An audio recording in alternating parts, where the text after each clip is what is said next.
3주째 성도가 계속해야 할 일이라는 제목을 가지고 말씀을 나누게 되어집니다. 저를 한번 따라해 주시면 감사하겠습니다. 성도가 계속해야 할 일. 한 번 더 하겠습니다. 성도가 계속해야 할 일. 우리 모든 성도님들이 계속해야만 하는 그 일을 잘 감당하면서 하나님께 영광을 돌리는 복된 성도들이 다 되시기를 주의 이름으로 축원합니다. 지난 2주간에 걸쳐서 3가지를 말씀드렸습니다. 제일 첫 번째, 우리 성도들이 계속해야만 하는 일이 무엇인가? 첫 번째 드린 말씀은 우리 하나님을 잘 섬기는 일이라. 예배함으로, 경배함으로 하나님을 잘 섬기는 일은 나와 함께 내 가족, 내 형제만 할 것이 아니라 자자손손 계속해야 할 일이다 라고 말씀을 드렸습니다. 두 번째, 우리 성도들이 계속해야 하는 사역이 무엇인가? 그것은 다름이 아니라 하나님의 말씀을 교육하는 일, 하나님의 말씀을 배우는 일, 이 말씀에 대하여 우리 성도들이 배우고 가르침에 있어서 계속해야만 한다라고 말씀을 드렸습니다. 세 번째, 우리 성도들이 계속해야만 하는 사역이 무엇인가? 그것은 다름이 아니라 우리 주님께서 우리에게 부탁하신 복음을 증거하는 일은 계속해야만 한다고 말씀을 드렸습니다. 그렇습니다. 우리 주님께서 우리에게 맡기신 이 복음사역, 전도사역은 쉬어서는 결코 아니 되는 사역이지. 오늘 본문 속에서 또 한 가지를 우리에게 말씀하고 있습니다.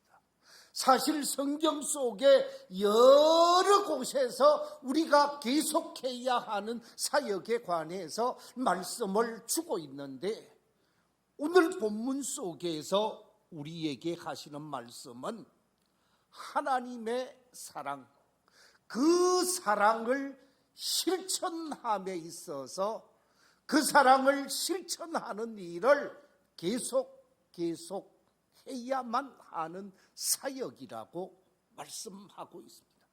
오늘 본문 말씀 1절, 2절 말씀 같이 한번 읽어보겠습니다. 시작. 그러므로 사랑을 받는 자녀같이 너희는 하나님을 본받는 자가 되고 그리스도께서 너희를 사랑하신 것 같이 너희도 사랑 가운데서 행하라.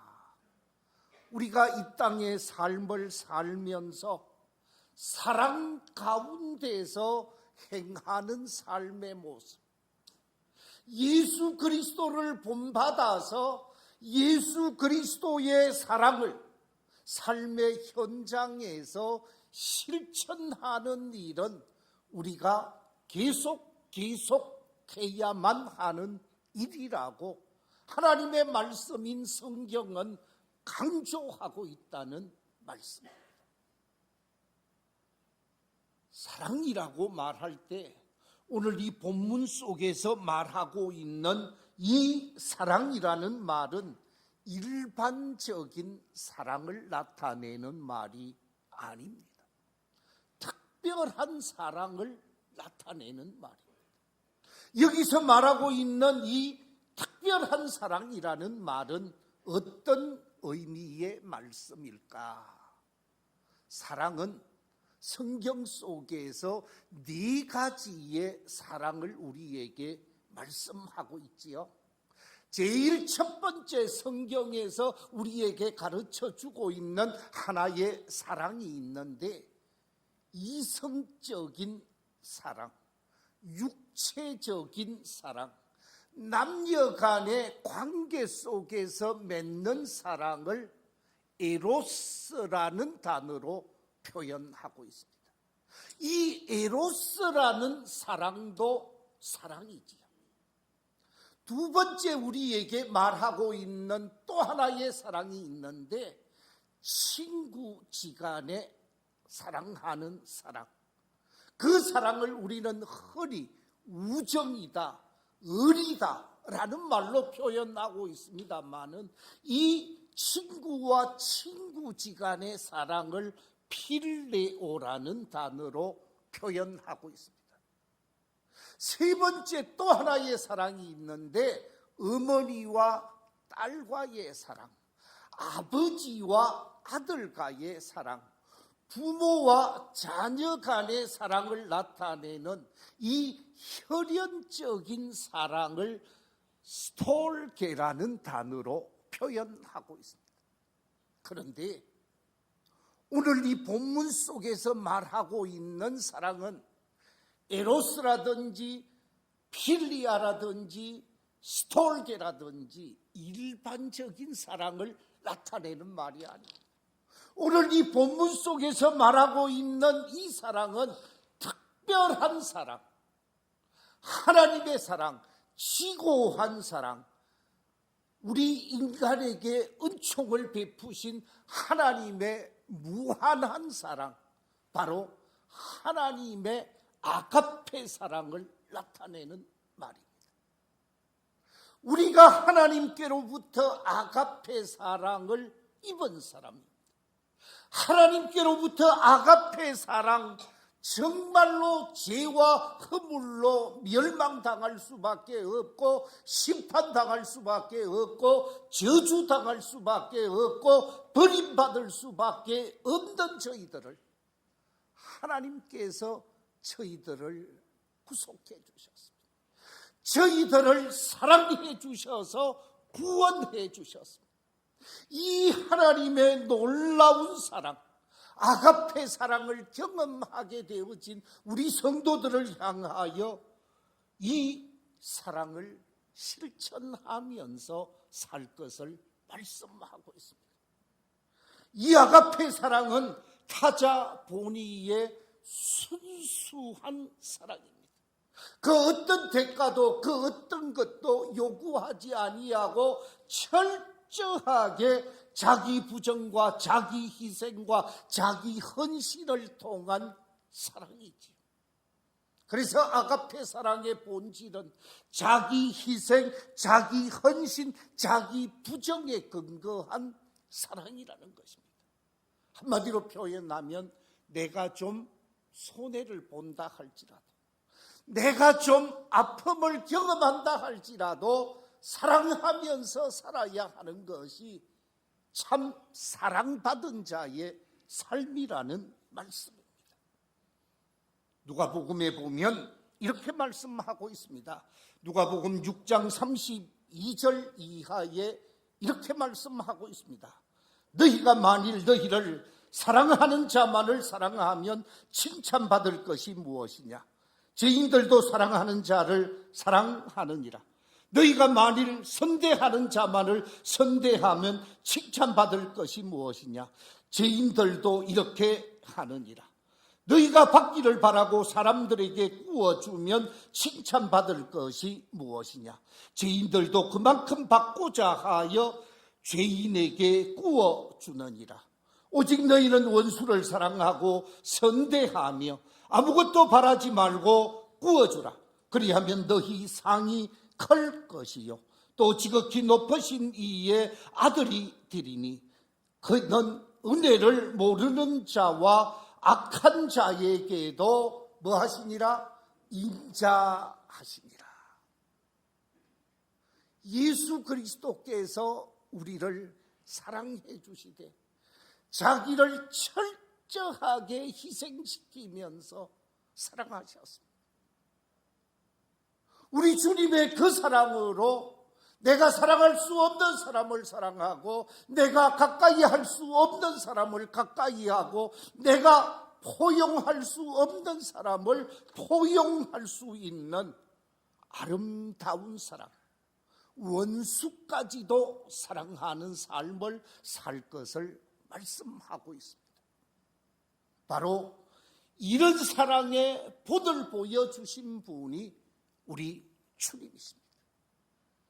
주님께서는 갈보리 십자가 위에서 죄인을 구속하기 위한 대속의 제물이 되시면서 자신을 박해하고, 자신을 핍박하고, 자신을 정죄하고, 자신을 향하여 침을 뱉고, 자신에게 십자가의 못을 받으면서 희롱하고 멸시하고 조롱했던 그 모든 사람들을 위하여 십자가에 달린 채 하나님 앞에 기도하게 되어집니다.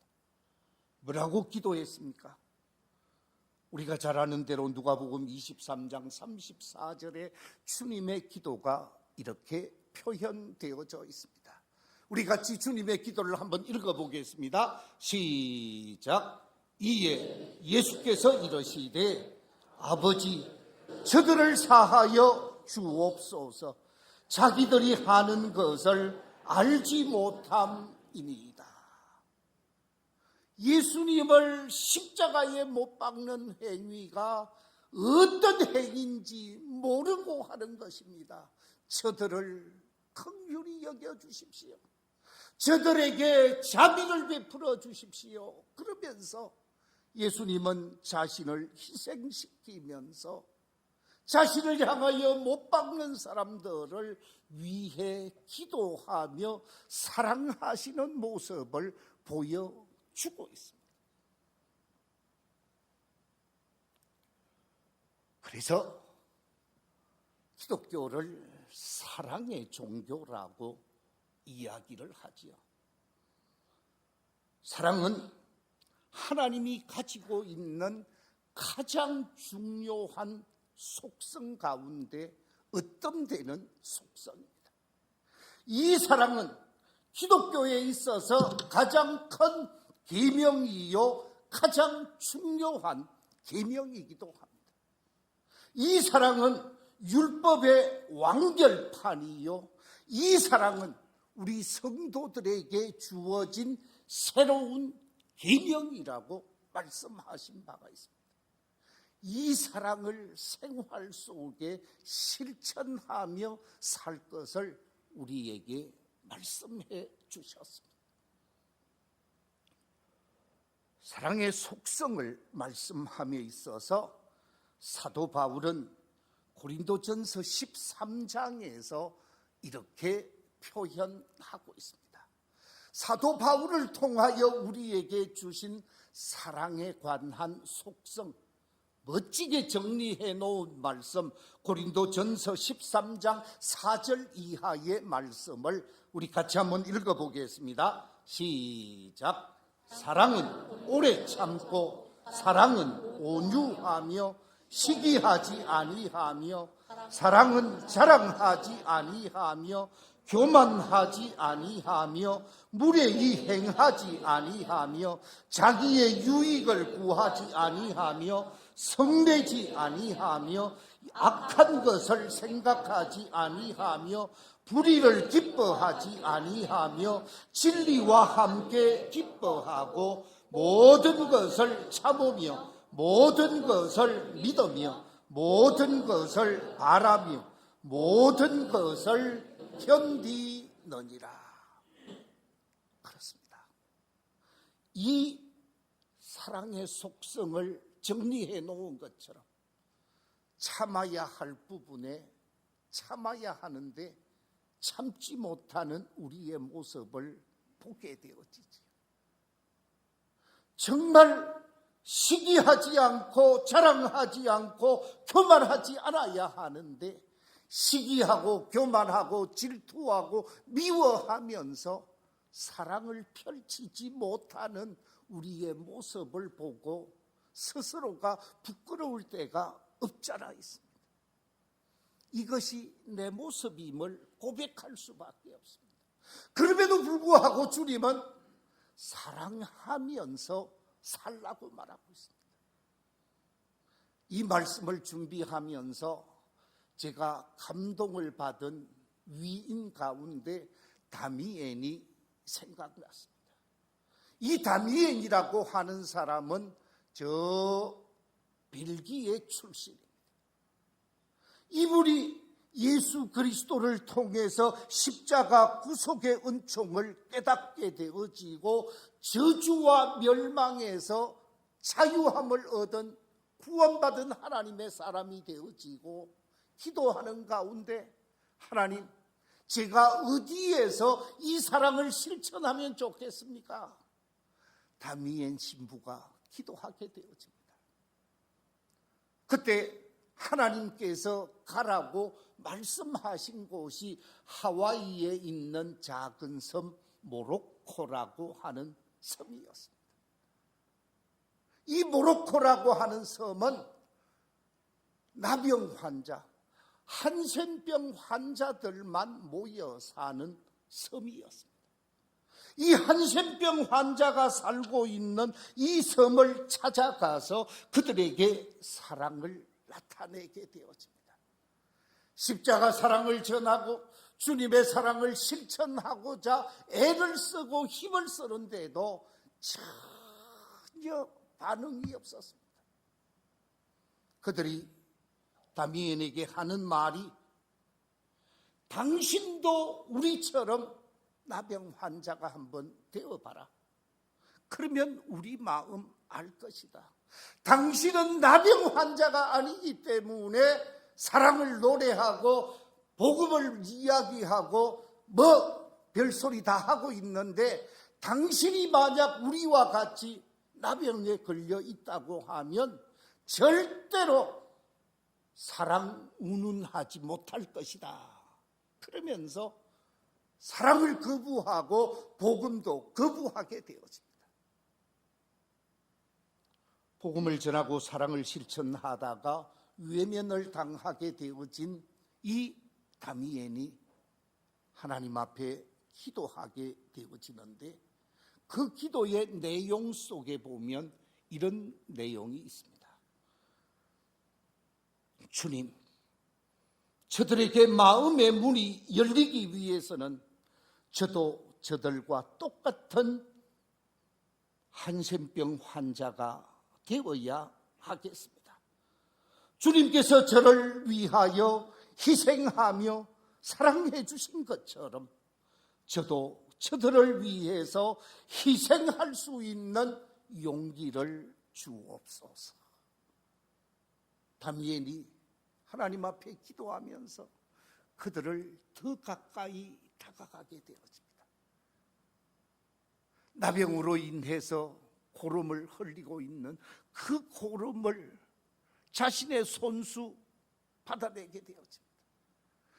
절망 속에 있고 고난 속에 있고 아픔 속에 있는 사람과 함께 몸을 어루만지고 서로 포옹하고 얼굴을 맞대고 서로 호흡하는 가운데 어느 날 보니까 이 다미엔에게 나병이 발현되어집니다. 나병 환자가 되었지만 그는 조금도 절망하지 아니하고 저주와 심판의 자리에서 구속해 주신 그 하나님의 은혜와 그 하나님의 사랑에 감동하면서 더 뜨겁게 그들에게 다가가고 다가가서 사랑을 나누면서 말씀을 전하게 되어집니다. 복음을 전하게 되어집니다. 그랬더니 다미엘이 전하는 사랑을 마음 문 열고 받아들이게 되었습니다. 다미엘의 사랑만 받아들이는 것이 아니라 그가 믿는 하나님, 그가 고백하는 예수 그리스도를 구원의 주로 함께 고백하면서 함께 믿음의 형제 자매로 거듭나게 되어지면서 모로코에 살고 있었던 모든 다병한 자 절대 다수의 사람들이 주님께로 돌아오게 되어지는 기적의 역사가 일어나게 되어집니다. 그때부터 이 다미에는 모로코에 살고 있는 한센병 환우들로부터 당신은 우리에게 보냄받은 하나님의 사람입니다, 당신은 하나님의 천사입니다 라는 말을 듣게 되어지면서 성다미엔이라는 이름을 갖게 되어지지요. 그렇습니다. 우리는 어느 특별한 자리에 가서 복음을 전하고 사랑을 전하는 다미엔과 같은 삶을 살지 못한다 할지라도 내 가정 속에서 사랑하며 살아야 할 것입니다. 내 아내를 이해하고 내 남편을 용납하고 내 아내와 내 가족을 포용하면서 사랑의 공동체를 만들어가면서 가정 행복을 만들어 가야 할 것이고 교회 행복을 만들어 가야 할 것이고 주변을 다 사랑하며 사는 사랑의 공동체를 이루어가는 사람, 그 사람은 사랑을 실천하는 사람, 그 사람은 주님의 희생적인 사랑을 생활 속에서 펼치는 사랑의 사도일 것입니다. 이 사랑의 삶을 우리에게 말씀하고 있다라는 것입니다. 아들을 사랑하는 일자무식, 공부를 전혀 하지 못하고 학교에 문 입구도 가보지 못한 아버지가 있었습니다. 하나밖에 없는 외아들을 장가 보내서 도시에서 생활하게 했는데 아버지는 고생하면서 아들을 장가 보내어서 결혼 생활을 하도록 하는데 들려오는 소리가 계속 불협화음만 들려오는 거예요.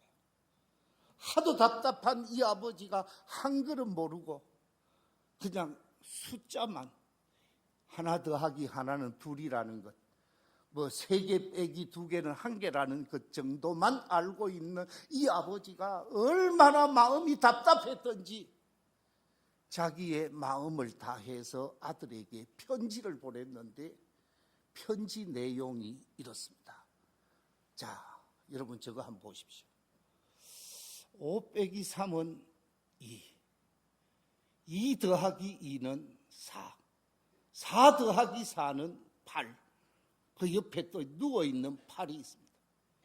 8 더하기 4는 12, 그리고 4하고 하트 표시가 있습니다. 아버지가 아들에게 한글을 못 쓰니까 저 문자를 아들에게 편지로 보냈습니다. 아들과 자부가 아버지가 보낸 그 편지를 읽게 되어집니다. 처음에는 이해를 하지 못했습니다. 그런데 곰곰이 생각하면서 아들이 해석을 해냅니다. 해석의 내용이 이렇습니다. 사랑하는 아들과 며느라이야, 아무리 오해할 일이 있어도 3 걸음 뒤로 물러나면 이해가 되는 법이고, 이해하고 또 이해하게 되면 도저히 용서할 수 없는 사람도 뭐하게 되고 사랑하게 된단다. 아들, 네가 네 아내를 사랑하고 자부 네가 네 남편을 사랑하게 되면 너희들은 팔자가 새롭게 변할 수 있단다. 또한 아무리 팔자가 사납고 거센 사람이라 할지라도 서로 사랑으로 감싸고 품어주는 부부가 될 경우 1년 12달 쭉 행복할 수 있단다. 너희들이 정말 사랑하는 마음이 있는지 한번 돌아보거라. 이 시아버지 편지를 읽고 두 내외가 서로 잘못했다고 하면서 두 부부가 서로 사랑하고 이해하며 서로를 포용하는 역사가 나타났다고 합니다. 그렇습니다. 사랑은 이해하는 것입니다. 주님의 사랑은 이해하는 사랑이었습니다. 우리 주님께서 십자가를 앞두고 겟세마네 동산에 가서 열심히 기도하게 되어지지요. 정말 땀방울이 핏방울로 변하기까지 간절하게 기도하게 되어집니다. 그런데 기도하다가 보니 제자들이 굴굴 자고 있습니다. 그때 예수님께서 그렇게 이야기를 하게 되어집니다. 누가복음 22장 44절 이하에 이렇게 말씀하십니다. 예수께서 힘쓰고 애써 더욱 간절히 기도하시니 땀이 땅에 떨어지는 핏방울같이 되더라. 기도 후에 일어나 제자들에게 가서 슬픔으로 인하여 잠든 것을 보시고 이러시되 어찌하여 자느냐, 시험에 들지 않게 일어나 기도하라. 그러면서 기도할 것을 부탁하고 열심히 기도하며 시간을 보낸 후에 다시 와서 보니까 제자들이 이제는 완전히 막 자고 있는 거예요. 그때 주님이 뭐라고 말씀하십니까? 마태복음 26장 40절 41절 우리 같이 한번 읽어보겠습니다. 시작. 제자들에게 오사 그 자는 것을 보시고 베드로에게 말씀하시되 너희가 나와 함께 한 시간도 이렇게 깨어 있을 수 없더냐. 시험에 들지 않게 깨어 기도하라. 마음에는 원이로되 육신이 약하도다. 함께 기도하고자 하지만, 함께 기도해야 하지만 너희들이 육신이 약하여 이렇게 기도하지 못하고는구나. 그러면서 예수님께서 제자들의 형편과 상황을 역지사지 입장에서 이해하는 모습을 보게 되어집니다. 그렇습니다. 아내가 남편 입장에서 이해해주고, 남편이 아내 입장에서 이해해주는, 이해하며 사랑하는 그 가정, 그 부부가 사랑을 펼치고 있는 부부들이지요. 아버지 입장에서 아들을 이해하고 아들 입장에서 아버지를 이해하는 가정이 되어질 때 부자지간에 아름다운 조화가 이루어질 것입니다. 왜 우리 가정은 이렇게 문제가 많은가? 이해하지 않기 때문이라는 거지요. 뿐만 아니라 사랑의 또 하나의 속성은 용서하는 것이지. 주님은 사랑하되 용서함으로 사랑을 펼치셨습니다.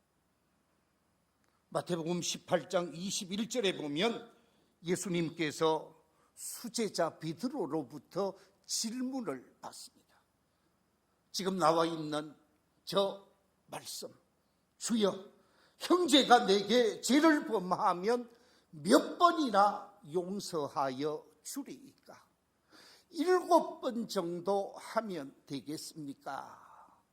질문을 했을 때 예수님께서 그 다음에 하신 말씀, 마태복음 18장 22절에 보면 예수께서 이러시되 내게 이르노니 7번뿐 아니라 7번을 몇 번씩? 70번까지라도 할지니라. 77, 49, 490번 용서하라는 말이 아니지요. 용서할 수 없는 형제, 용서할 수 없는 그를 주님이 나를 용서한 것처럼 용서하라는 거지. 이 자리에 계신 우리 성도님들은 490번만 용서한 것이 아니라 4,900번, 49,000번도 용서하신 분들이 이 자리에 앉아 계시는데, 그분들은 아들, 딸을 두신 어머니들이, 제가 보니까 자녀를 키우는 어머니는 하루에도 여러 수십 번 아들, 딸을 용서하고 용서하는 모습을 보게 되어집니다. 이래도 용서하고 이해하고 저래도 이해하고 용서하는 것이 내 사랑하는 아들이기에, 내 사랑하는 딸이기에 용서하는 모습을 보게 되어집니다. 바로 그 마음으로 형제를, 이웃을, 사랑하는 사람을 용서하는 것뿐만 아니라 사랑할 수 없는 사람까지도 용서하며 삶을 사는 것이 곧 사랑을 펼치는 삶이라는 거예요. 예수님의 말씀 가운데 보면 이렇게 말씀하고 있습니다. 어떤 임금님이 자신에게 1만 달란트 빚진 자가 있었는데, 이 1만 달란트는 요즘 돈으로 하면 얼마 정도 될까요? 한 100억 정도 안 되겠나 싶은데요. 1만 달란트 빚진 자에게 빚을 갚으라고 요구를 합니다. 그런데 이 사람은 갚을 능력이 없어요. 1만 달란트가 아니라 10달란트도 지금 갚을 수 없는 상황이라. 그래서 좀 봐주십시오. 제가 시간을 좀 더 주시면 열심히 노력해서 갚겠습니다 하면서 비니까, 그 비는 모습을 보고 그래, 됐다, 빚 갚을 생각하지 말고 열심히 바로 살아라, 사랑하며 살아라 이야기를 했습니다. 빚을 다 탕감받은 이 사람이 자신의 집으로 돌아와서 친구들을 만나는 가운데 자신에게 빚진 자를 만나게 되었습니다. 나한테 빚진 돈 갚아. 그 빚 갚지 않으면 내가 용서할 수 없어. 그 사람이 빚진 것이 100데나리온이었습니다. 이 100데나리온은 그야말로 얼마 되지 않는 돈입니다. 빚을 갚지 않는다고 해서 감방에 쳐넣어버렸습니다. 이 사건이 소문을 낳아서 임금님에게 알려지게 되어집니다. 임금님이 그 사람을 다시 부릅니다.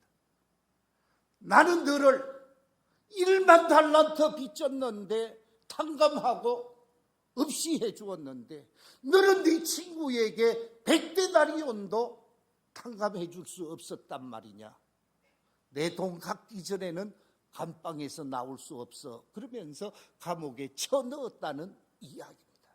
이 이야기를 하면서 하시는 말씀이 있습니다. 마태복음 18장 34절에 보면 이렇게 말하고 있습니다. 너희가 각각 마음으로부터 형제를 용서하지 아니하면 나의 하늘 아버지께서도 너희에게 이와 같이 하시리라. 네가 용서하지 않으면 나도 너를 용서해 줄 수 없어 라고 말하고 있습니다. 그렇습니다. 사랑은 용서하는 것입니다. 이처럼 사랑은 희생하는 것이고, 사랑은 헌신하는 것이고, 사랑은 이해하는 것이고, 사랑은 용서하는 것입니다. 이런 사랑을 생활 현장 속에서 계속 펼쳐가면서 사랑을 계속해야만 나를 통해서 형제가 구원받을 수 있고 이웃이 전도받을 수 있는 거죠. 내 삶의 모습이 우리 교회의 표어처럼 거룩함으로 세상에서 비상하는 길이라는 것입니다. 말씀을 맺겠습니다. 저는 3주간에 걸쳐서 4가지 계속해야 할 일을 말씀드렸습니다. 그 첫째는 하나님을 잘 섬기는 일이라고 그랬고, 둘째는 하나님의 말씀을 교육하고 배우는 일이라고 그랬고, 세 번째는 주님의 복음을 증거하는 일이라고 그랬고, 네 번째는 하나님의 사랑을 실천하는 일이라 그랬습니다. 이 계속해야 할 일을 계속하게 되어질 때 우리는 거룩함으로 세상에서 비상하는 사람이 되어집니다. 4가지를 계속 실천해 가면서 세상에서 거룩함으로 비상하며 하나님께 영광을 돌리고 이웃을 복되게 하는 아름다운 삶이 저와 여러분에게 있게 되시기를 주의 이름으로 축원합니다.